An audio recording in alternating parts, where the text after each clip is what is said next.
รุงไทยสาขาลำปางชื่อบัญชีกองทุนสนับสนุนการเผยแผ่พระพุทธศาสนาวัดบรรพตสถิตเลขที่บัญชี503-3-15564-4สอบถามรายละเอียดเพิ่มเติมโทร086-586-7540หรือ098-005-2515 เมษายนนี้เฮามาห่วมสะเกราดำหัวร่วมสืบสารประเวณีปีใหม่เมืองณวัดบรรพตสถิตลำปางคลื่น106.50 เมกะเฮิรตซ์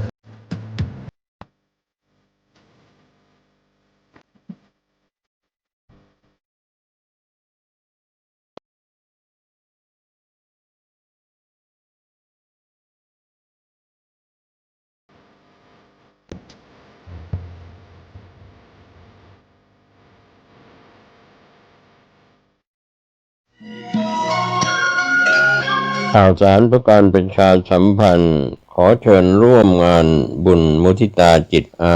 ยุวัฒนมงคลพระครูวินัยธรนันทวัฒน์อิสระยาโน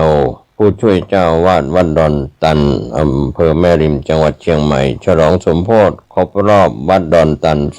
288 ปีรับเป็นเจ้าภาพโรงทานเจ้าภาพจตุปัจจัยทายธรรมถวายสังฆทานรวมไปถึงถวายโรงศพติดต่อสอบถามได้ณวัดดอนตันตำบลเมืองแก้วอำเภอแม่ริมจังหวัดเชียงใหม่วันเสาร์ที่9พฤษภาคม2569ได้บุญได้กุศลได้ความดีโดยทั่วหน้ากัน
งานเผยแผ่พระพุทธศาสนาของไทยเราในขณะนี้อยู่ในลักษณะตั้งรับมากกว่ารุกไปข้างหน้ายุคแห่งการแข่งขันยุคแห่งการกล่าวอ้างเสรีภาพผู้เข้มแข็งจะชนะสุดท้ายจะครอบครอง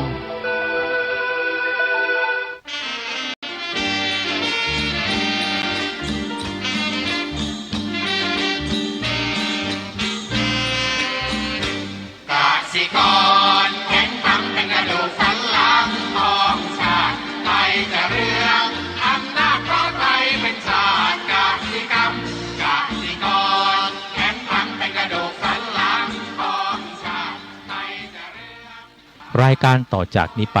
ขอเชิญท่านผู้ฟังทุกท่านเข้าสู่รายการดีมีคุณค่าน่าติดตามรายการเกษตรเพื่อชีวิตดำเนินรายการโดยกลุ่มรักเกษตรประสานงานโดยนายพิชัยคงพิทักษ์คณะเกษตรมหาวิทยาลัยเชียงใหม่หมายเลขโทรศัพท์053944030ขอเชิญทุกท่านติดตามรับฟังได้ณบัดนี้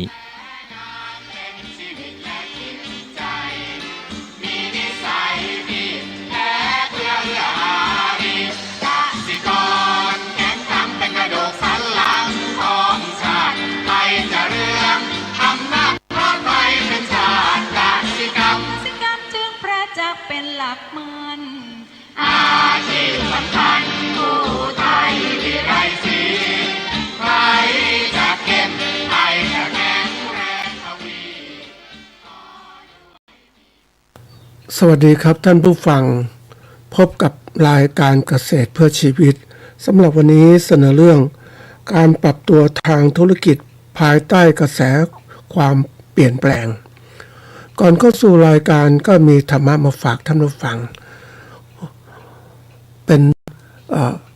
ธรรมะจากพุทธศาสนาสุภาษิตนะวันนี้ว่าด้วยยังกินจิสมุทยธรรมังสัพพันตังนิโรธธรรมันตินิโรธธรรมังสิ่งใดสิ่งหนึ่งมีความเกิดขึ้นเป็นธรรมดาสิ่งนั้นล้วนต้องดับไปเป็นธรรมดานี่คือพุทธศาสนาสุภาษิตหรือทับมาว่าแปลว่าสิ่งใดสิ่งหนึ่งเกิดขึ้น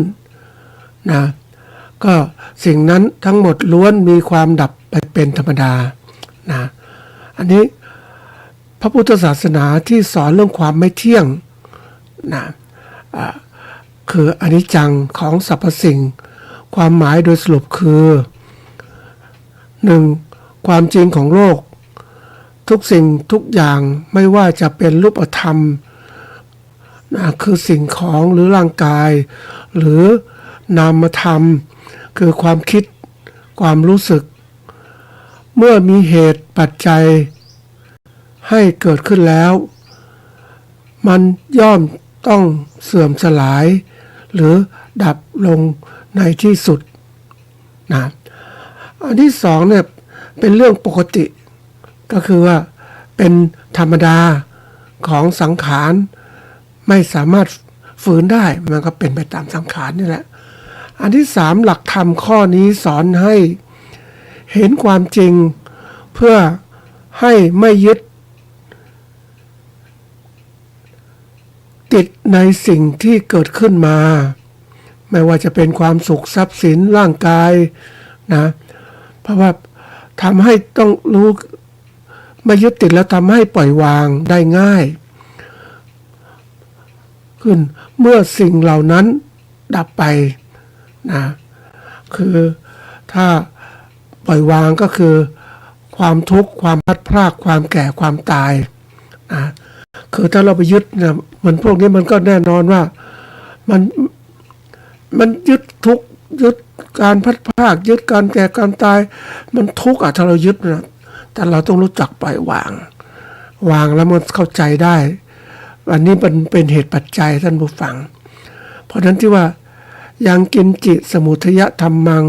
สัพพันตังนิโรธธรรมังสิ่งใดสิ่งหนึ่ง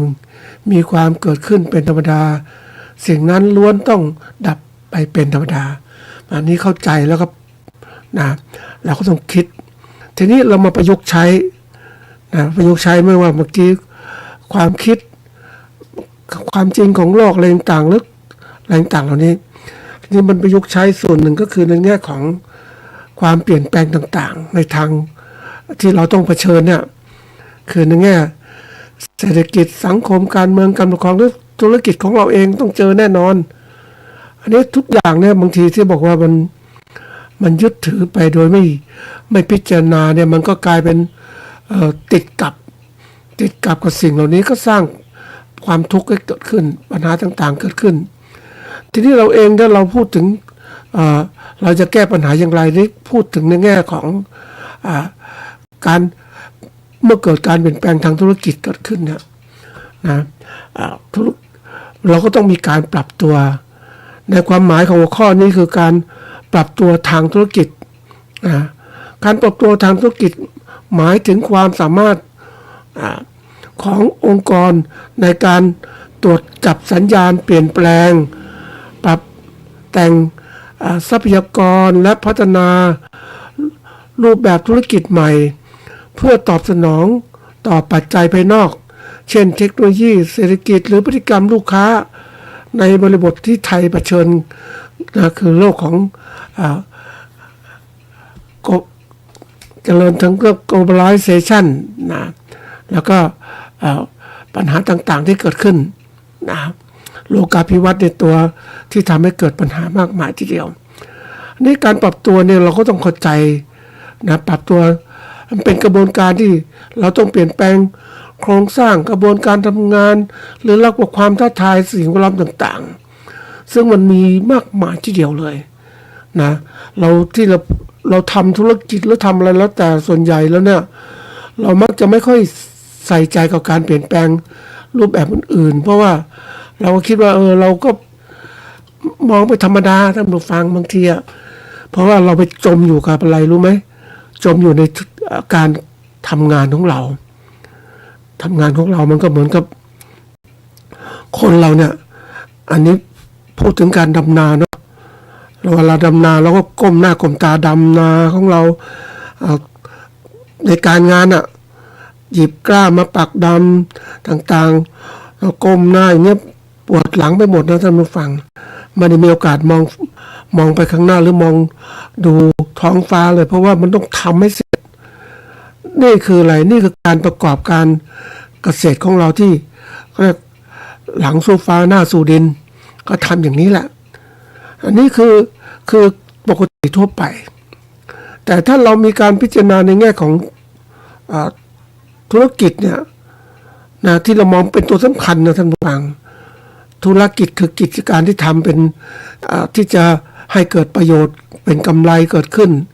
มันก็ต้องก้มหน้าก้มตามองไปข้างหน้ามองท้องฟ้ามองทุกอย่างรอบตัวมันเป็นสิ่งสำคัญเพราะนั้นการที่เราจะอยู่รอดทางสิ่งเหล่านี้ได้เนี่ยมันเขาเรียกเราต้องมีการปรับตัวทางธุรกิจยิ่งในยุคที่เรียกว่ามันมีความอะไรที่เขาเรียกเปลี่ยนแปลงได้ง่ายนะไม่มีความแน่นอนมันซับซ้อนแล้วก็มันคลุมเครือไม่เห็นชัดเจนนะที่มันเปลี่ยนแปลงอย่างรวดเร็วนะเราต้องรีบทำคือต้องมีวิสัยทัศน์ภารกิจหลักการวิธีการที่ยืดหยุ่นและมุ่งเน้นนวัตกรรมในการปรับตัวแนวทางเหล่านี้ช่วยองค์กรหรือกิจการฟาร์มของเราอยู่ได้นะทั่วโลกเนี่ยอยู่รอดเราต้องอยู่รอดให้ได้แล้วก็เติบโตอยู่รอดเติบโตมั่นคงและยั่งยืนเนี่ยมันสิ่งสำคัญนะเราต้องใส่ใจยิ่งมาเจอยุคเขาเรียกเศรษฐกิจปี2126เนี่ยที่เน้นดิจิตอลหรือความยั่งยืนโอ้โหมันอย่างมากมายทีเดียวเนี่ยเราจะปรับตัวอย่างไรเนี่ยเราต้องมองอย่างนี้เลยนะท่านผู้ฟังถ้าเราไม่มองให้ปล่อยให้มันเปลี่ยนแปลงอย่างที่คราวที่แล้ววิกฤตทางเศรษฐกิจวิกฤตเขาเรียกวิกฤตทางเศรษฐกิจคือความเป็นความตายธุรกิจของเราเนี่ยแล้วยิ่งตอนนี้มันมีอะไรต่างๆมากมายไม่ว่าจะคือเรื่องของทรัพยากรในการผลิตน้ำมันต่างๆเรื่องของสงครามเรื่องของการค้าการค้ายุคใหม่ใครไม่ใช่พวกก็มีการบ่อนทำลายกันหมดนะมันแข่งขันกันจริงๆนะท่านผู้ฟังในธุรกิจปัจจุบันในคนเรามุ่งเน้นการแข่งขันเพื่ออะไรเพื่อเอาชนะอะไรเอาชนะคู่แข่งเอาชนะลูกค้าแล้วก็ทำให้ธุรกิจของเราเนี่ยอยู่รอดแล้วก็ทำให้เจริญเติบโตมั่นคงและยั่งยืนมันก็ต้องเอากันเต็มที่ท่านผู้ฟังมีกลยุทธ์อะไรก็ใส่กันหมดเลยเขาเรียกว่าสงครามจริงๆสงครามเนี่ยคนมักจะมองว่าเฮ้ยแต่ก่อนมันแค่การแย่งชิงธรรมดาเนาะนะแย่งชิงกันคู่แข่งก็แย่งชิงกีดขวางกันอะไรต่างๆเราเนี่ยเดี๋ยวนี้มันก็เป็นสงครามการค้าสงครามการค้ามันก็เริ่มมาแข่งขันกันลดราคาสินค้าในการแข่งแย่งและกีดกันการนำสินค้าเข้าหรือประเทศของเราเนี่ยอย่างที่บอกเราไปทำเสรีการค้าประเทศจีนเราไปเพื่อหวังประโยชน์ที่จะไปทำการค้ากับเขาขณะการสินค้าเขาก็มาทำกับเราได้เป็นฟรีเทรดแอเรียพื้นที่ที่การค้าเสรีนั่นแหละใครเก่งใครอยู่ที่นี่จีนก็ทำธุรกิจเขาใหญ่โตเนี่ยท่านผู้ฟังเขาเรียกว่าเมื่อทำธุรกิจใหญ่โตเป็นlarge scale ขนาดใหญ่เนี่ยการทำธุรกิจขนาดใหญ่เนี่ยมันต้นทุนต่อหน่วยมันต่ำลงนะต่ำมากมันคุ้มค่าเศรษฐกิจเพราะต้นทุนต่อหน่วยต่ำปุ๊บก็เอาสินค้าเหล่านั้นเข้ามาขายในประเทศไทยเมื่อแข่งกับสินค้าของเราเราจะไปไหวสู้เขาไหวไหมเนี่ยแล้วเราไปส่งสินค้าไปประเทศเขาเนี่ยโอ้ อ้ถ้าเขามีสินค้าประเภทเดียวกับเราเนี่ยเขาก็กีดกันเขาก็ไม่อยากเราเข้า แต่ว่าสินค้าของเรานั้นเป็นสินค้าเรียกว่าเป็นที่ต้องการเพราะว่าที่อื่นไม่มีผลิตอย่างทุเรียนอย่างเนี้ยนะลำไยดีๆอย่างเนี้ยข้าวดีๆอย่างเนี้ยต้องไทยอย่างเนี้ยแต่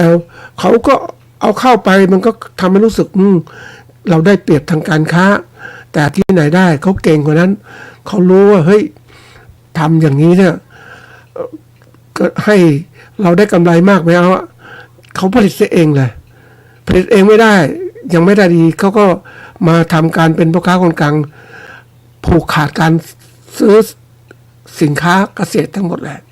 นะผูกขาดก็สามารถกดราคาได้นำไปขายได้ในประเทศจีนซึ่งจะมีกำไรหรืออย่างหนึ่งก็ไปผลิตสินค้าแข่งกับเราเลยนะไปตั้งผลิตอย่างกรณีกล้วยหอมอย่างเนี้ยนะกล้วยหอมที่กล้วยหอมของเราคุณภาพดีมากนะท่านผู้ฟังพันธุ์แล้วก็ดีอะไรก็ดีหมดเลยโอ้เรียกว่าเป็นที่ต้องการนะแต่ทีนี้เขาก็ทำไงดีจะคุมได้เขาก็ไปเช่าที่ในประเทศลาวปลูกทำสวนกล้วยหอมนะสวนกล้วยหอมส่งไปในประเทศจีนครับเพราะไทยกับลาวพื้นที่ใกล้เคียงกันก็ดูแลจัดการได้ดีก็สามารถผลิตกล้วยหอมที่มีคุณภาพส่งที่จีนเพราะนั้นกล้วยหอมของไทยก็อะไรต้นทุนมันสูงต้นกล้วยหอมที่ผลิตที่ลาวมันถูกกว่าเห็นไหมเขาก็ครอบครองตลาดนี่คือการแข่งขันเพราะนั้นมันแข่งขันกันมากทีนี้มันทุกอย่างเลยท่านผู้ฟังแข่งขันกันด้วยอะไรรู้ไหมเดี๋ยวนี้แข่งขันกันได้ดีก็คือคุณภาพของคนคุณภาพของคนที่มาแข่งขันกันเนี่ย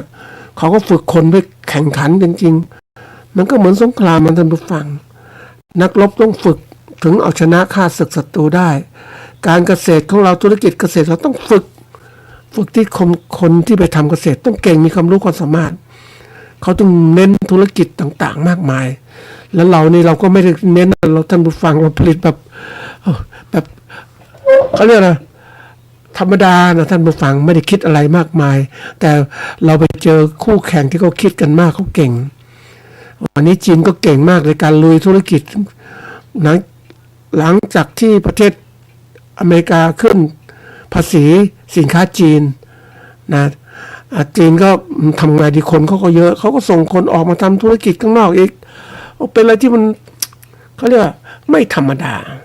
คือเราต้องคิดให้ทันเพราะว่าเราอยู่บนโลกเนี้ยเราโมจะอยู่ในโลกแคบๆในกล่องเล็กๆของเราในถ้ำเล็กๆของเราแต่เราไม่มองดูโลกเนี่ยมันสู้เขาไม่ได้อะแล้วการเมืองของเราที่มันผ่านมามันทำให้ประเทศไทยมันถูกแช่แข็งมันก็เลยกลายเป็นว่าไม่เรียนรู้โลกที่เปลี่ยนแปลงเพราะนั้นวันนี้นะมันเมื่อวานก็ได้มีโอกาสว่าโอ้เศรษฐกิจมีปัญหาอย่างนี้ยังมีคนบอกว่าน้ำมันแพงน้ำมันขาดตลาดก็ไม่ต้องใช้สินะอยู่กับบ้านไปก่อนนะแล้วก็บางคนพูดเหมือนกับมันก่อนไปเจอเฮ้ยน้ำมันไม่มีรถแท็กเตอร์ที่ไถนาต่างๆไปเอาควายมาสินะควายมาไถนาเอาควายมาไถนาคุณต้องเลี้ยงควายก่อนแล้วควายเดี๋ยวนี้ราคาแพงนะเดี๋ยวนี้เนื้อควายก็เป็นอะไรที่คนผลิตมาเอาไปกินไม่ได้ใช้งานสมัยก่อนเพราะนั้นควายก็จะไถนาเป็นมันก็ฝึกอีกโอ้ยแล้วมีคนพูดแก้ปัญหาว่าย้อนยุคกลับไปสินะพวกเนี้ยเราก็พยายามไปปลูกผักปลูกอะไรกินอาหารกัดแคลนก็ปลูกผักปลูกอะไรกินมันจะปลูกได้ยังไงถ้าเราไม่ได้เตรียมพื้นที่ไม่มีพื้นที่จะทำยังไงเห็นไหมคือการคิดของคนเนี่ยมันคิดเป็นเหมือนกับตื้นๆนะแต่ในแง่ของเราในแง่เป็นมืออาชีพเนี่ยท่านผู้ฟังเราไม่ใช่มือเล่นๆนะท่านผู้ฟังที่ผู้เรียนผู้ฟังเนี่ยต้องการให้ท่านผู้ฟังเนี่ยเปลี่ยนฐานะตัวเองจากเกษตรกรเป็นนักธุรกิจก็เลยเป็นมืออาชีพเราไม่อยากจะพูดถึงเกษตรกรเป็นมืออาชีพนะท่านผู้ฟังนะเพราะว่าเหมือนกับว่าเมื่อวันก่อนไปเจอคนที่เขามาบอกโอ้ยสนับสนุนให้เกษตรให้นักศึกเรียนทำการเกษตรอย่างนู้นอย่างนี้จะได้เพิ่มช่วยอะไรช่วยผลิตสินค้าอาหารการกินให้กับประเทศคือคนมองในรูปแบบว่าให้คนอื่นไปทำ ทำไมตัวเองไม่ไปทำเพราะว่าเกษตรกรพูดตรงๆนะมันทำอาชีพที่เสี่ยงหลายตัวเลย ขายสินค้าเกษตรก็ไม่ได้ราคาแล้วคุณจะมีกำไรอย่างไรแม้วันนี้ไปมีโอกาสไปซื้อข้าวทำดูฟังอันนี้นอกเรื่องนิดนึงก็เป็นแง่คิดไปซื้อข้าวสมัยก่อนไปซื้อข้าวนึ่งนะครับเป็นก้อนๆมันถูกมากดีมากเลยอันนี้ไม่ได้ไปหลายปีทำดูฟังวันนี้ไปเจอปุ๊บโอ้โหขายข้าวถุงละ10 บาทถุงเล็กๆซื้อขายข้าวหอมมะลิเนี่ยนะข้าวนึ่งเนี่ยไม่ใช่ข้าวเหนียวนะข้าวกิโลละ40 บาทก็เลยถามทำไมคุณต้องเปลี่ยนการขายอย่างเนี้ยแต่ก่อนคุณก็ทำข้าวนึ่งนะนึ่งเป็นแบบว่าข้าวเจ้าที่นึ่งใส่ถ้วยเป็นถ้วยนี่แหละแล้วก็เวลาเอามาขายก็เอาเป็นถ้วยเพราะนั้นปริมาณเลยดีมากเลยคนก็นิยมระดับหนึ่งนะทีนี้เขาก็เลยถามมาทำไมทุนนู้นเปลี่ยนเป็นอย่างนี้เขาบอกเขาได้กำไรน้อยทำข้าวนึ่งคนซื้อถ้วย2 ถ้วยก็พอแล้วแล้วก็ขายกำไรวันๆไม่ได้เท่าไหร่เองนะแต่มาทำมันข้าวนึ่งด้วยหม้อหุงข้าวไฟฟ้าแล้วก็ตักใส่ถุงละ10 บาทหรือกิโลละ10 บาทกำไรไม่ได้มากกว่านี่คือบอกเขาเห็นว่าคนเราทุกคนมีทางเลือกแล้วเขาจะเลือกทางเลือกที่ดีที่สุดถ้าเขามีวิสัยทัศน์ที่กว้างขวางอันนี้เขามีวิสัยทัศน์เพราะเขาทำมาแล้วเขาจะรู้ว่าธุรกิจจะไปอย่างไหนแต่มาบอกว่าให้เด็กๆมาเป็นเกษตรกรปลูกพืชมันไม่มีแล้วถ้าเด็กมันฉลาดมันจะเห็นเลยว่าโอ้อาชีพลำบากมากเลยวันนี้ลูกหลานเกษตรกรก็ไม่ทำเกษตรเพราะเขาเห็นว่าเกษตรมันงานหนักหลังสู้ฟ้าหน้าสู้ดินใครจะทำนอกจากไม่มีอาชีพอื่นก็ทำแต่นอกจากคนที่เก่งอีกกลุ่มนึงว่าเขารู้แล้วว่าถ้าเจาะอาชีพเกษตรได้ดีเนี่ยมันต้องทำครบวงจรไม่ทำเล็กๆนะทำเป็นระบบเขาจะได้ประโยชน์ไม่ว่าจะทำสวนลำไยสวนส้มเขาต้องเป็นอย่างนี้ทำครบห่วงโซ่ท่านผู้ฟังไม่ใช่ว่าทำเฉพาะปลูกก็ขายเพราะคนกลางมันจะได้ไรใช่ไหมเดี๋ยวนี้ไปเจอไปเที่ยวห้างดูพวกห้างเขาฉลาดเขาให้ผู้ผลิตไปขายเองแต่ว่าเขาก็กินค่าเช่าพื้นที่เราเองพูดตรงๆว่าเราต้องคิดอย่างนักธุรกิจถ้าเราคิดไม่เป็นนักธุรกิจเราคิดแบบสบายเป็นเกษตรกรธรรมดาไม่มีโอกาสแล้วท่านผู้ฟัง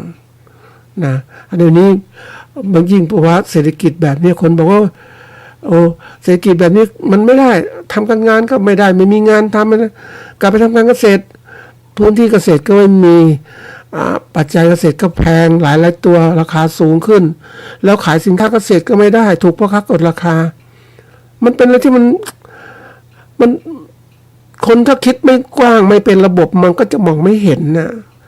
เขาถูกก็ชี้นำทำอย่างนี้สิอย่างนั้นสิไอ้คนชี้มันก็หลอกคนให้ทำอย่างเนี้ยนะแต่ว่ามันถ้าเราฉลาดเราต้องคิดนะท่านผู้ฟังคิดให้เป็นระบบทีนี้มาดูว่าการปรับตัวธุรกิจเนี่ยในยุคนี้จะทำยังไงนะอันที่หนึ่งก็ต้องมีวิสัยทัศน์ที่ก่อนวิสัยทัศน์ก็คือภาพอนาคตที่ชัดเจนและน่าดึงดูดนะน่าดึงดูดว่ามันจะมีอะไรเนี่ยมันเริ่มจากว่าคนคิดว่าทำไมนะทำไมต้องทำอย่างนี้ทำไมต้องเป็นอย่างนี้เพราะวิสัยทัศน์ตัวนี้คือภาพที่มองไปข้างหน้าเราอย่าไปคิดว่าติดอยู่กับปัจจุบันนะใช่ปัจจุบันนั้นสำคัญนะแต่มีคนบอกว่าอย่าไปคิดถึงอนาคตอย่าไปคิดอดีตอยู่กับปัจจุบันไม่ได้มันคิดถึงอนาคตไว้ก่อนแล้วคืออะไรเขาคนมองให้ออกนะอย่างพระผู้ปฏิบัติเนี่ยเขาจะคิดอะไรมาบวชทำไมบวชเพื่ออะไรเพื่อจะเข้าเป้าหมายสูงสุดคือมรรคผลนิพพานนั่นคือเป้าหมายทีนี้จะทำไปถึงมรรคผลนิพพานยังไงไม่คิดถึงมรรคผลนิพพานคิดแค่เป็นเป้าหมายแต่เรามาอยู่ในกับปัจจุบันเพราะว่าจะมีโอกาสทุ่มอยู่กับปัจจุบันมองปัจจุบันทำให้ดีที่สุดเดี๋ยวก็ถึงเป้าหมายนั้นไม่ต้องกังวล นะแต่คนบางคนที่มองอดีตก็ฝังตัวอนาคตก็ฝังตัวปัจจุบันก็ฝังตัวมันไปกันหมดอะมันก็เลยทำไม่ได้มันต้องหยุดคิดเข้าใจเป้าหมายแล้ววันนี้ปัจจุบันทำยังไงไปสู่เป้าหมายนั้นคืออยู่กับปัจจุบันทำให้มันดีที่สุดนะนี่คือการมีวิสัยทัศน์เรามองทุกคนในองค์กรก็เข้าใจว่าวันนี้แล้วร่วมกันทำงานเพราะยิ่งวันนี้นะเกษตรของเราต้องมีอะไรที่เป้าหมายที่ดีต้องลงคิดให้มากแล้วพัฒนาองค์กรต่างๆให้มันเขาเรียกว่าให้มันเอาชนะกับสิ่งที่ว่าคือในสถานการณ์ที่ว่ามันจับต้องไม่ได้มันเป็นอะไรต่างๆแล้วมากมายแล้วมีความไม่แน่นอนแล้วก็มีความซับซ้อนแล้วก็เรียกว่าคลุมเครือมันไม่ชัดอ่ะส่วนใหญ่คลุมเครือคนก็มองไม่ออกใช่ไหมแต่ถ้าเรามีแว่นขยายมีอะไรมันอะไรเจาะลึกมันจะมองเห็นเลยมันเหมือนเราไปเข้าถ่ายภาพนะถ่ายเอ็กซเรย์อะไรอย่างเงี้ยตาเรามองไม่เห็นแต่ว่าเราใช้เครื่องมือในการมองเหมือนกันเรามองเอ็กซเรย์เนี่ยเอ็กซเรย์ธุรกิจของเราเป็นยังไงข้างหน้าเป็นยังไงอย่างวันนี้บอกตรงๆว่าการเกษตรของเราเนี่ยมันไม่มีคนผู้นำเราไม่เก่งอ่ะไม่ได้มองให้มันลึกซึ้งแล้วก็บอกให้เกษตรดีงู้นดีงี้แต่ว่าทำไปแล้วเป็นไงบ้างคุณไม่ได้ความคิดที่ถูกต้องคุณก็หลอกคนให้เขาทำอ่ะเพราะเกษตรเรามีปัญหาตัวหลายตัวทีเดียวเราถูกคนเพราะข้างกลางบอกให้ทำนี่ทำนู่นหรือว่าอะไรนักธุรกิจทำอ่ะมันนึกถึงก็โกรธเหมือนกันนะยังเป็นปุถุชนอยู่เนี่ยปลูกยูคาลิปตัสสิดีอย่างงู้นดีอย่างงี้นะบางคนบอกว่าปลูกปั๊มน้ำมันสินะบางคนบอกปลูกยางสินะเห็นไหมแล้วบอกให้ปลูกมันดีเวลาภาพฉายภาพมันดีปลูกยางได้ประโยชน์มากมายอย่างงู้นอย่างนี้ได้ไม้ขายแต่ว่ามันได้ประโยชน์นานมันได้เป็นประโยชน์เป็นค่าแรงงานไหมหรือว่าได้ผลผลิตต่างๆนะเหมือนสมัยก่อนในช่วงหนึ่งเนี่ยได้มีโอกาสไปดูโครงการปลูกยูคาลิปตัสปลูกที่ไหนได้หมดเลยในคันนาก็ได้ข้างๆหมดเลยเอาเป็นประโยชน์ได้ก็คิดมันก็จริงนะไอ้คนมาส่งเสริมกับบริษัททำกระดาษนี่แหละนะเขาทำกันเยอะแยะไปหมดเลยแต่เวลาไปทำปลูกยูคาลิปตัสบนคันนาเนี่ยมันได้ประโยชน์จริงๆอ่ะนะคือได้ขายต้นขายอะไรแต่ว่าสิ่งที่เกิดขึ้นผลมันก็เกิดขึ้นมากอย่างน้อยต้นตอมันก็ต้องเอาออกลำบากต้องใช้เครื่องจักรช่วยแล้วก็ใบที่มันร่วงหล่นลงมามันก็มีสารบางอย่างเพราะฉะนั้นพืชก็ไม่เจริญเติบโตใช่ไหมเนี่ยมันต้องคิดให้รอบคอบจะปลูกยังไงปลูกที่อย่างไรจะไปแทรกตรงนี้มันต้องรู้จักนะเพิ่นได้มีโอกาสดูพวกที่ไปส่งเสริมอาชีพเนี่ยเขาคิดเฉพาะของเขาอะคือเวลาเขาบอกไปส่งเสริมการปลูกยูคาลิปตัสบนคันนาก็ทุกคนดีมากเลยอย่างนี้คือถ้าผู้ฟังที่เป็นเกษตรกรก็มันก็ดีจริงอะเพราะว่าเขามีความคิดแค่นั้นแต่ถ้าเรามองลึกเข้าไปมันมีไว้มันดีตอนนี้แต่ข้างหน้าเป็นยังไงเห็นไหมมันต้องมองว่าไม่ใช่ถูกเขาหลอกอะหลอกบางทีเขาไม่รับผิดชอบนะท่านผู้ฟังไปเจอข้าราชการที่ทำงานส่งเสริมพวกเนี้ยนะทำอาชีพอื่นๆทำนี่ดีทั้งดีแต่ว่าคุณไม่ได้บอกหมดว่าธุรกิจการค้าการขายเป็นยังไงก็เลยถามว่าทำไมคุณต้องทำอย่างนี้ก็เขาบอกเขามีหน้าที่ส่งเสริมด้วยอะไรต่างๆแล้วเนี่ยแต่การค้าการขายไม่ใช่เรื่องของเขาเป็นเรื่องของผู้ที่จะเกษตรกรที่รับเอาปลูกไปแล้วก็จัดการเองดีไม่ดีก็คุณต้องเลือกเองอ่ะเกษตรกรต้องเลือกเองมาฟังเนี่ยจะฟังว่าเขาดีหมดไม่ได้มันต้องดูเองแต่เขาไม่บอกหมดหรอกเห็นไหมนี่คือตัวอย่างและยิ่งวันเนี้ยธุรกิจของเรามันอยู่บนโลกาภิวัตน์ที่มันเปลี่ยนแปลงเร็วมากมีความไม่แน่นอนมีความจับต้องไม่ได้มันคุมเครือมันซับซ้อนมันคุมเครือเพราะนั้นเราต้องใช้อย่างที่บอกว่าเอ็กซเรย์ทางธุรกิจของเรามองลึกซึ้งเข้าศึกษาเนี่ยวิสัยทัศน์สำคัญมากนะท่านผู้ฟังยิ่งถ้าเราอยากจะเป็นคนมืออาชีพต้องอ่านมากๆนะต้องศึกษาโลกมันเป็นยังไงคือต้องคือถ้าอยากรวยอะท่านผู้ฟังต้องเป็นคนที่ฉลาด ความรู้ทั้งการผลิตและการตลาด แต่ถ้าคุณเป็นคนไม่คิดอะไรมากก็เป็นผู้ผลิตอย่างเดียวผลิตอย่างเดียวแล้วขายไม่ได้ก็คุณก็ขาดทุนเองเห็นไหมวันนี้เพราะว่าเราเองผู้ประกอบการเองเขาที่เขาได้กำไรเขาเก่งนะเขามองออกของการเปลี่ยนแปลงยิ่งไปเจอเกษตรกรมืออาชีพที่เป็นผู้ประกอบการแล้วเก่งมากเลยมีการแปรรูปสินค้าเกษตรมีการทำการท่องเที่ยวสวนเกษตรของเขาแล้วก็มีการค้าการขายออนไลน์ มีหมดแหละท่านผู้ฟังผมเก่งจริงๆนะคือเหมือนกับเขาคิดการไกลเขาลุกว่าโลกมันเป็นนี้เขาถูกพ่อค้าคนกลางเอาเปรียบเขากดราคาสินค้าเขาบอกมันทำงี้ได้ไงวะขายเองดีกว่าขายเองทำเองหมดแล้วก็กลายเป็นคุมได้มีตลาดต่างๆยิ่งตัวนี้สำคัญมากวิสัยทัศน์นะอันที่สองเนี่ยต้องมีภารกิจยิ่งโลกไม่แน่นอนอย่างเนี้ยภารกิจคือกิจที่เราต้องทำเป็นภาระงานเนี่ยเป็นกำหนดการกระทำประจำวันเพื่อบรรลุวิสัยทัศน์อะไรก็ตามที่ทำให้มันวิสัยทัศน์ดีตรงไปตามวิสัยทัศน์ทำให้มันดีเลยนะโดยเน้นพัฒนาบุคลากรบุคคลนะแล้วก็สร้างความคล่องตัวในการในห่วงโซ่นะในการ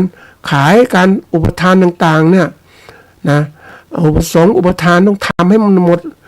สำหรับธุรกิจไทยเนี่ยภารกิจของการลงทุนตอนนี้เขาเน้นดิจิตอลต่างๆขยายตลาดเอเชียทุกอย่างเลยแต่เราก็ทำคือเกษตรกรส่วนใหญ่นะท่านผู้ฟังยังไม่ก็ถนัดเรื่องนี้นะเพลินไม่มีโอกาสเป็นผู้ที่ทำอะไร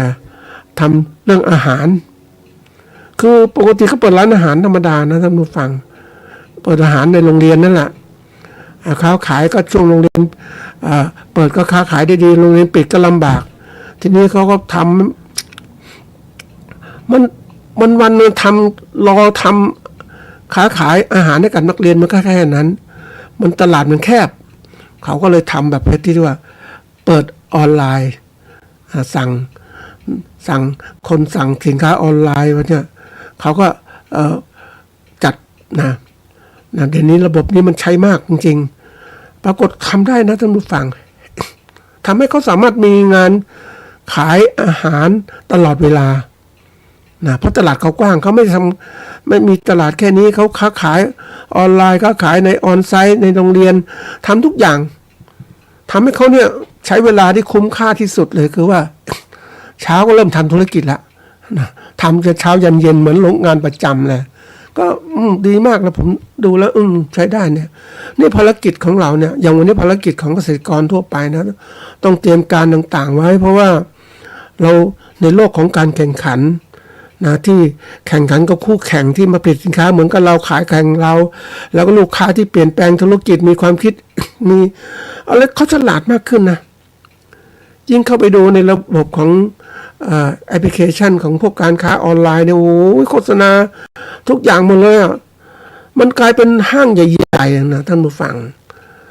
ห้างใหญ่ๆที่ลูกค้าสามารถสั่งซื้อสินค้าได้หมดเลยหลายชนิดนะแล้วเขาจะสามารถทำธุรกิจได้เห็นไหมแล้วถ้าเรามีตลาดแคบๆอย่างเนี้ยมันไม่ได้ละยิ่งวิกฤตอย่างเนี้ยอย่างตัวอย่างอย่างพวกของเราเองเนี่ยอย่างตัวอย่างน้ำมันประเทศไทยเนี่ยนะ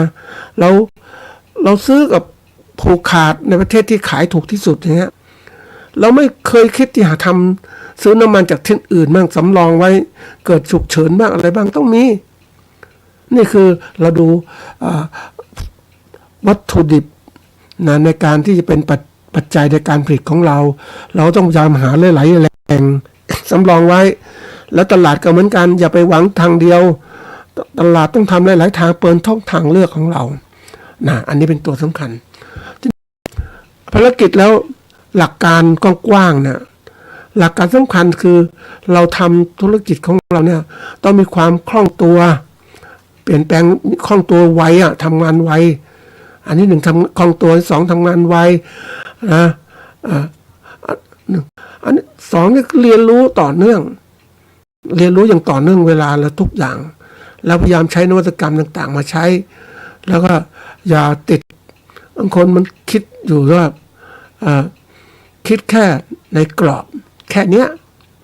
โลกปัจจุบันที่เราพูดตรงๆเราพัฒนาช้าเพราะว่าเราคิดอยู่ในกรอบคิดอย่างเดียวมุ่งเหมือนอะไรคือคนเราถ้าทำอาชีพอย่างใดอย่างหนึ่งก็มุ่งมองทำอาชีพเหล่านั้นมันดีแต่ถ้าถูกมันมัดเกินไปมันมองแคบเกินไปมันก็ทำให้เรามองโลกไม่กว้างมันเป็นตัวอย่างที่เล่าตั้งแต่ต้นชั่วโมงว่าเมื่อเป็นชาวนาก็ก้มหน้าก้มตาทำนาแล้วถามว่าเราก็ถูกการงานมันบีบบังคับเราแล้วก็เสร็จแล้วเวลาขายข้าวไปฮะเราหาทางออกไม่เป็นอ่ะมันก็ถูกพ่อค้าคนกลางกดราคาเนี่ยทำยังไงเพราะฉะนั้นเราเนี่ยเราไม่ใช่ม้าหรือเราเป็นม้าตัวอย่างนะม้าเนี่ยม้าลำปางก็เคยพูดประจำนะที่พยายามเจ้าของม้าฉลาดก็คือให้ม้าคือมันจะมีเขาเรียกอะไรปิดคือให้ม้ามองเฉพาะตรงไปข้างหน้ามันปิดตาด้านข้างไม่ให้ม้ารู้มากมายนะเพราะนั้นก็เจ้าของก็สามารถคุมได้ถ้ามันม้าไปสอดสายไปดูนู่นนี่มันก็ไม่สนใจในการลากของเนี่ยเหมือนกับเราทำธุรกิจเนี่ยเราจะทำตัวเป็นม้าเพื่อจะถูกคนอื่นก็ครอบงำเราก็อยากทำเด็ดขาดมันทำให้เราไม่เจริญเติบโตเราต้องมองกว้างแล้วมองลึกเราไม่อยากให้คนอื่นมาผูกทำปิดหูปิดตาเราต้องเก่งเพราะว่าวันนี้ที่หลายอย่างมากเลยการเกษตรของเราเนี่ยตัวเกษตรกรของเราต้องฝึกมากในการที่ทำให้เขาเรียกมองทั้งในกรอบและนอกกรอบมองให้หมด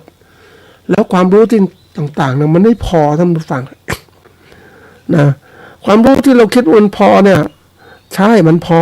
เมื่อ10-20 ปีที่แล้วเนี่ยแต่วันนี้ความรู้เดิมเนี่ยมันไม่พอโลกมันเปลี่ยนแปลงเร็วนะอะไรต่างๆเปลี่ยนแปลงคุณตัดสินใจผิดก็ผิดเลยอ่ะเพราะโลกเดี๋ยวนี้มันไวมากเพราะนั้นเราต้องมีข้อมูลที่มากมายและข้อมูลที่ถูกต้องด้วยคัดเลือกข้อมูลดีทั้งเก่งนะเราพยายามต้องคิดแล้วก็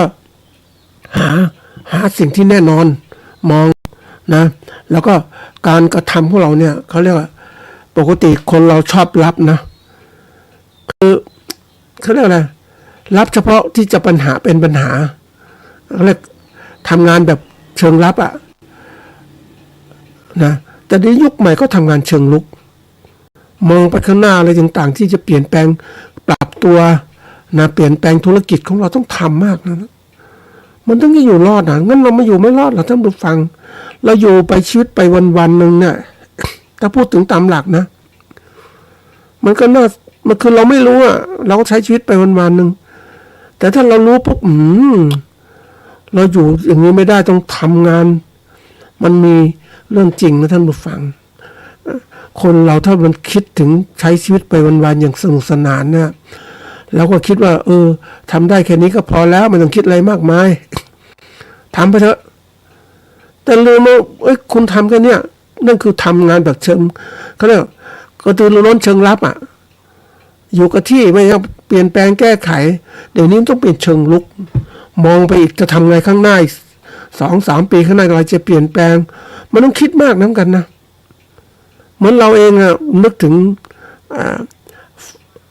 การปลูกแล้วไฟไหม้ป่าเงี้ย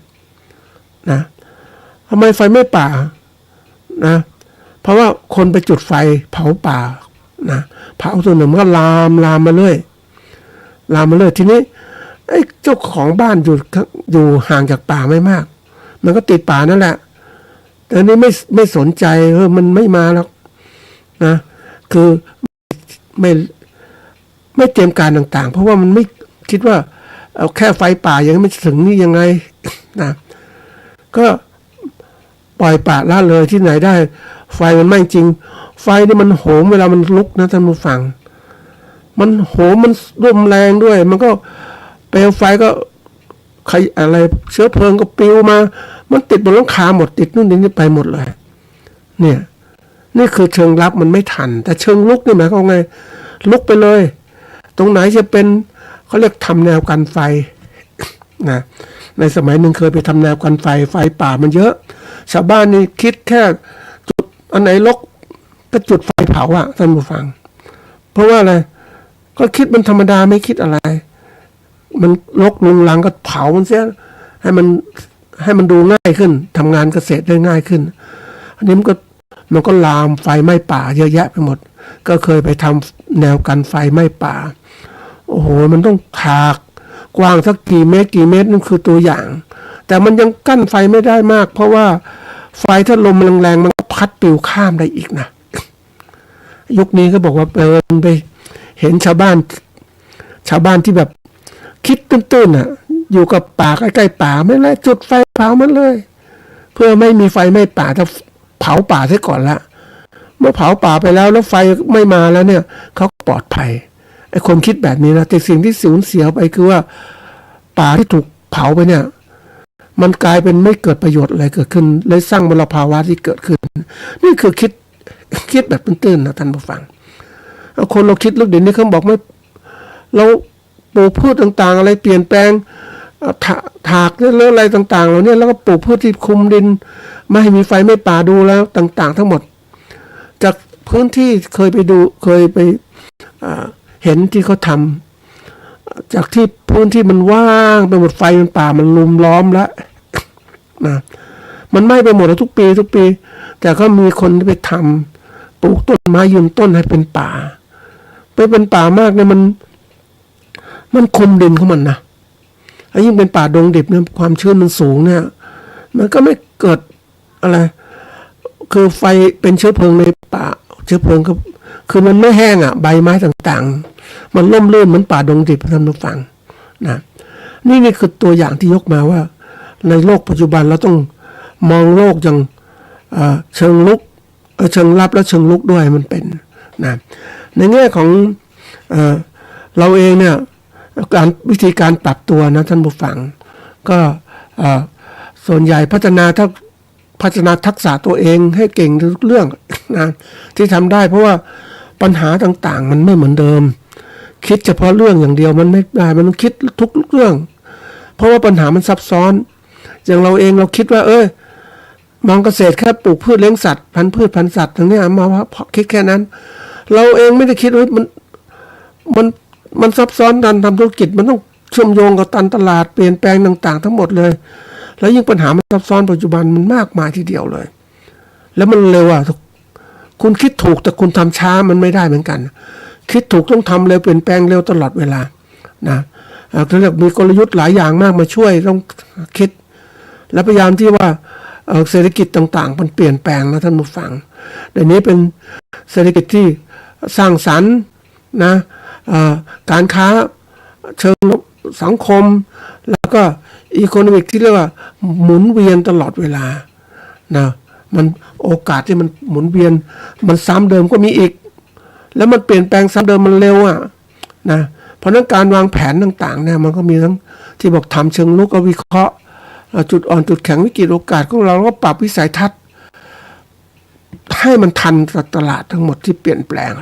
นะมันจะอยู่เดิมๆคิดเดิมๆไม่ได้แล้วเดี๋ยวนี้มันเปลี่ยนแปลงแก้ไขมันเร็วนะยอมรับว่า10 ปีก่อนกับ10 ปีปัจจุบันนะมันเปลี่ยนแปลงเร็วมากๆเลย10 ปีก่อนช้าเพราะคนมันช้ามันมีวิชาการใน10 ปีปัจจุบันเร็วมากนะมันเร็วแล้วเดี๋ยวนี้บางคนนะธุรกิจเขาเรียกว่าก่อนนะปีหนึ่งวางแผนธุรกิจเป็นปีนะเพราะว่ามันอะไรต่างๆมันค่อนข้างแน่นอนมันก็สามารถวางแผนระยะยาวได้แต่เดี๋ยวนี้มันไม่ได้นะมันเปลี่ยนแปลงเร็วเพราะนั้นอาจจะวางแผนเป็น3 เดือนนะครั้งหนึ่งต้องจัดการบางคนวางแผนวันต่อวัน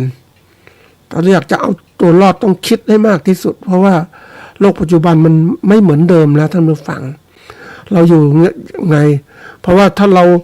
คือปกติคิดแบบธรรมดาเนี่ยนะคือคิดแบบธรรมดาก็คือว่าก่อนเราคิดว่า เรามองอยู่ในขอบเขตหรือโซนของความสะดวกสบายก็คิดแค่นั้นน่ะนะเพราะว่าสิ่งแวดล้อมมันไม่ค่อยเปลี่ยนแปลงก็มองเห็นความแค่นี้ก็พอแล้ว นะเดี๋ยวนี้มันไม่ใช่เพราะว่าโอ้โลกมันเปลี่ยนมันมองไปข้างหน้าถ้าคุณอยู่นิ่งๆคุณไม่ได้ต้องออกจากขอบเขตของความสะดวกสบายคุณออกมาอยู่ข้างนอกมันจะกลัวก็ต้องออกไปเพราะว่าถ้าเราไม่ออกไปดูข้างนอกมันก็ติดกับตรงนั้นไม่มีทางเลือกนะอันถัดมาคือถ้าเราอยากจะเรียนรู้โลกกว้างขึ้นแล้วเนี่ยผ่านจากโซนของความกลัวต่างๆออกสู่โลกกว้างเราก็ต้องเป็นคนที่เรียนรู้มากขึ้นทดลองมากขึ้นมันไปสู่โลกของการเรียนรู้มันก็เหมือนกับว่าคนเราเนี่ยก่อนก็มักจะมีหนังสือเล่มเดียว2 เล่มก็พอแล้วโอ้เดี๋ยวนี้โอ้หนังสือ2-3 เล่มมันต้องมีหนังสือมากอีกยิ่งไปดูสัปดาห์หนังสือโอ้หนังสือเยอะมากคนเขียนก็เขียนเยอะหนังสือดีๆก็หนังสือไม่ดีก็เยอะแต่ก่อนเราไม่มีเงินซื้อแล้วก็คิดแค่นี้พอดีแล้วแต่เดี๋ยวนี้ยิ่งมีนี่เป็นยกตัวอย่างเดี๋ยวนี้ความรู้ต่างๆมาเข้ามาอินเทอร์เน็ตมากมายทีเดียวแล้วเจาะลึกเข้าไปไม่ว่าจะเป็นบทความวิจัยเรื่องต่างๆเข้าไปดูหรือว่าสารคดีนะทางธรรมชาติสารคดีท่องเที่ยวการค้าการขายที่เขามีอยู่เนี่ยนะก็เข้าไปดูถ้าเรารู้จักเลือกท่านผู้ฟังมันก็ให้ความรู้กับเรามากขึ้นแต่ถ้าเราอยู่นิ่งไม่ใช่มีโทรทัศน์มีไอ้พวกสมาร์ทโฟนก็ไปดูหนังดูละครเยอะมากนะท่านผู้ฟังวันๆคนไม่เคยใส่ใจเลยในสิ่งที่เป็นคนสำคัญชีวิตนะไปดูหนังดูละครมันได้มีโอกาสอันนี้ก็ฝากท่านผู้ฟังมีโอกาสคุยกับคนที่อายุ90 กว่าแล้วเนี่ยนะก่อนเขาก็เล่าให้ฟังว่าโอ้ติดดูหนังยุคนู้นอะไรต่างมันก็นู่นนี่แล้วก็ถามว่ายุคนี้ดูไหมไม่ดูแล้วอยากทำสบายๆเพราะอะไรมันรู้หมดแล้วอ่ะเขาบอกรู้หมดแล้วอ่ะรู้เริ่มต้นเบื้องต้นจะเป็นไงสุดท้ายก็พระเอกนางเอกก็แค่นั้นไม่เห็นมีอะไรที่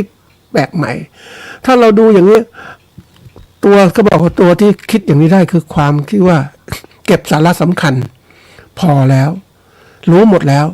ไอ้รายละเอียดต่างๆไม่ว่าพระเอกนางเอกเป็นยังไงมันแค่ตัวสิ่งประกอบแล้วเราไปหลงตรงเนี้ยเหมือนเราเองก็เป็นหลงเนื้อหลงหนังอย่างเนี้ยมันก็เลยกลายว่าติดกับแทนที่จะพัฒนาความคิดของเราอยู่รอดทำยังไงวะนะในเรื่องที่ว่าเศรษฐกิจแบบเนี้ยเราจะมีทางรอดยังไงเรารอดเรามีเงินมากไหมเดี๋ยวนี้เขาเริ่มคนที่มีทุนเขาก็เก็บกักตุนสินค้าเขาที่นะแล้วเราไม่เตรียมมันเราเป็นยังไงเราไม่มีทุนเราไม่ได้คิดต่างๆใช่ไหมเราคิดว่าเอาท่านผู้ฟังเคยคิดไหมว่าถ้าเราไม่มีนโยบาย30 บาทเราจะเป็นยังไงกลายเป็นคนไข้อนาถาใช่ไหมไม่มีเงินทุกอย่างไปที่ไหนมีเงินหมดอะเห็นไหม นี่คือตัวอย่างการมองเนี่ยต้องมีวิสัยทัศน์ยิ่งขณะนี้เศรษฐกิจไม่ดีเนี่ยถามว่าเราบอกพยายามประหยัดค่าใช้จ่าย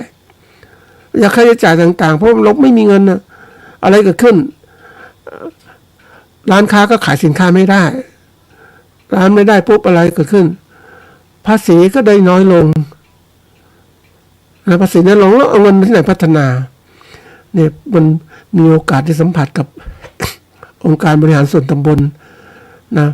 ไม่พัฒนามาหลายปีจนช่วงวิกฤตโควิดหรือว่าปฏิวัติที่ผ่านมาเนี่ยมันก็มีรายได้เขาเก็บภาษีท้องถิ่นของเขาเนี่ยเขามีส่วนแบ่งมาเนี่ยเขาได้น้อยลงทำหนูฟังไม่มีเงินไปทำอะไรถนนน้นทางซ่อมไม่มีเงินเห็นไหมนี่คือตัวอย่างกระเทือนหมดใช่ไหมเพราะฉะนั้นเวลาคิดเป็นให้มันเป็นระบบทำหนูฟังมาเนี่ยเป็นห่วงท่านเกษตรกรที่จะทำการค้ายังไงอยู่อย่างไรนะปัจจัยต่างๆในการที่จะนำมาผลิตสินค้าเกษตรมันสูงขึ้นทุกตัวเลย นะแล้วขณะเดียวกันสินค้าเกษตรที่ผลิตออกมาเนี่ยโอ้ราคาก็ไม่แน่นอนยิ่งประเทศไทยเราเปิดกว้างสินค้าเกษตรประเทศอื่นเข้ามาอีกเห็นไหมสินค้าที่เราคิดว่าปกติเนี่ยนะในยุคนี้สินค้าจากจังหวัดอื่นๆก็มาจังหวัดของเราได้มันแข่งขันกันตลอดเวลาสินค้าจากต่างประเทศก็เข้ามาอีกเห็นไหมแล้วมันเป็นอะไรที่แบบต้องคิดมากขึ้นนะท่านผู้ฟังเพราะนั้นในกรอบความคิดต่างๆเนี่ยเราต้องมองไปที่ตัวเราเองเราไหวไหมเนี่ยต้องรีบพัฒนาตัวตนของเรานะคือการคิดของเราเนี่ยปกติเขาบอกว่าให้คิด นะกรอบแนวคิดของเราเนี่ยคือการคิดที่ว่าเขาบอกว่าพัฒนาบุคคลให้เชี่ยวชาญลึกเฉพาะสาขาและรอบรู้นะทั้งกว้างด้วยลึกและกว้างด้วยเพื่อเชื่อมโยงความรู้หลากหลายมากขึ้นแก้ปัญหาที่ซับซ้อนได้นะอันนี้แนวคิดที่หนึ่งเมื่ออะไรที่ไม่แน่นอนนะอันที่สองเนี่ยมันก็เริ่มจากการคิดที่ว่าจากเหตุผลและเป้าหมายขององค์กรของเราเนี่ยเราต้องให้ทุกคนเข้าใจสถานการณ์ต่างๆวิสัยทัศน์ต่างๆต้องเข้าใจมันวันนี้จากที่บอกว่าสก่อนการเกษตรของเราหรือธุรกิจของเราเนี่ยเราคิดแคบๆก็พอแล้วมันจะมีเป้าหมายมากมายแต่ก่อนมีเป้าหมายเพื่อผลิตไว้กินไว้ใช้เหลือขายเดี๋ยวนี้เราทำธุรกิจแล้วเนี่ยมันเปลี่ยนแปลงจากผลิตเพื่อกินเพื่อขายไม่พอต้องผลิตขายแล้วบางอย่างก็ซื้อสินค้าอื่นมากินมาใช้แต่มันต้องคิดอย่างนี้อันนี้คิดว่าทำไมนะเป็นเหตุผลอันที่สามมาคิดว่าพยายามคิดนอกกรอบหาโอกาสใหม่ๆในการในสถานการณ์ที่ท้าทายหรือไม่มั่นคงนะต้องคิดเหมือนกันนะก่อนๆเคยคิดเล่นๆนะท่านผู้ฟัง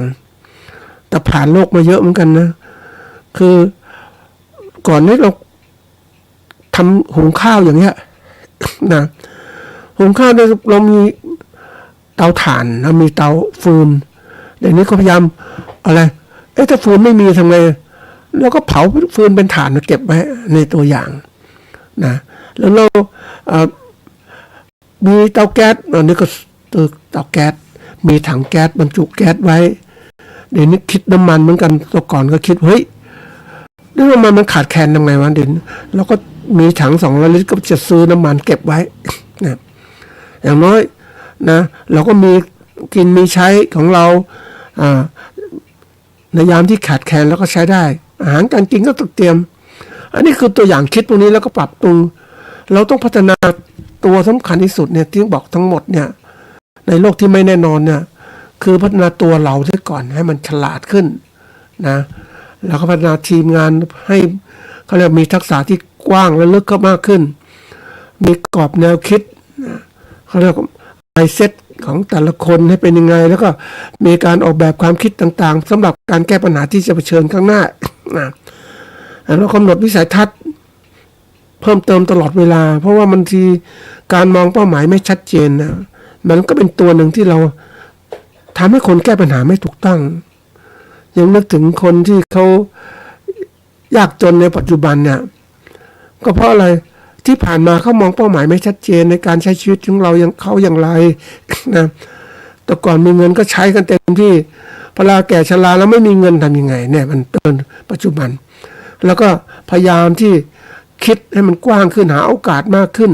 ในการทำในการคิดเพื่อจะปรับปรุงเปลี่ยนแปลงนะสถานการณ์ต่างๆนะพยายามต้องคิดมากนะท่านผู้ฟังเพราะว่าอะไรที่ย้อนนิดนึงก็คือว่ามันมี4ตัวด้วยกันเนี่ยอันที่หนึ่งคือสถานการณ์ต่างๆนะมันมีความผันผวนเปลี่ยนแปลงเร็วและรุนแรงคาดเดาได้ยากเช่นความผันผวนทางเศรษฐกิจพฤติกรรมของผู้บริโภคเป็นต้นเนี่ยมันก็เปลี่ยนแปลงหมดละอันที่สองเนี่ยนะมันมีความไม่แน่นอนข้อมูลไม่เพียงพอหรือคาดการณ์อนาคตไม่ได้และผลกระทบจากเทคโนโลยีต่างๆที่มันมีอยู่เนี่ยหรือวิกฤตต่างๆเนี่ยมันเกิดขึ้นอย่างวิกฤตโควิดก็เป็นตัวหนึ่งวันนี้มาเจอวิกฤตน้ำมันนะอันนี้ก็ตัวสำคัญไม่แน่นอนนะอันที่สี่อันที่สามก็คือว่าความซับซ้อนปัจจัยเชื่อมโยงกันหลายมิติมากเช่นห่วงโซ่อุปทานความซับซ้อนในธุรกิจไทยอย่างเนี้ยมันซับซ้อนกับธุรกิจต่างประเทศมันซับซ้อนหมดนะท่านผู้ฟังแล้วปัจจัยต่างๆอย่างเศรษฐกิจการเมืองสังคมมันทับกันหมดมันเชื่อมต่อกันหมดนะอันที่สามอันที่สี่ความคลุมเครือคืออะไรตีความข้อมูลได้หลายแบบไม่ชัดเจนเช่นนโยบายรัฐที่กำกวมอย่างเนี้ยนะมันไม่ชัดนะเพราะนั้นวันนี้ต้องรู้นะท่านผู้ฟังไปคิดว่าเฮ้ยเศรษฐกิจที่ไม่แน่นอนน่ะการธุรกิจในเศรษฐกิจนี่มีอยู่4ตัวคือความผันผวน ความไม่ได้นอน ความซับซ้อน ความคลุมเครือของทุกสิ่งทุกอย่าง จะให้มันชัดเจนก็ต้องมีข้อมูลในการที่จะมากเก็บไว้มากขึ้นบางทีบอกเกษตรไม่มีปัญหาโอ้มีปัญหาเยอะแยะแล้วเพราะเราไปได้ข้อมูลจากใครไอ้ข้อมูลที่มันส่งมามันไม่ถูกต้องเราต้องไปเก็บข้อมูลเองไปดูเองเป็นอย่างที่เราดูน้ำท่วมเป็นยังไงก็ต้องขับรถไปดูเองมันเห็นชัดเจนรายงานจากข่าวต่างๆไม่ชัดเนี่ยนะเพราะฉะนั้นวันนี้ต้องมีความก็เรียกมีข้อมูลถูกต้องมันถึงทำให้เราธุรกิจเราไปได้ดีนะท่านผู้ฟังก็อันนี้เป็นสิ่งที่ว่าก็โลกเนี่ยมันไม่แน่นอนเราก็ทำไงแน่นอนก็ต้องพยายามหาความจริงที่ถูกต้องนั่นเองนะ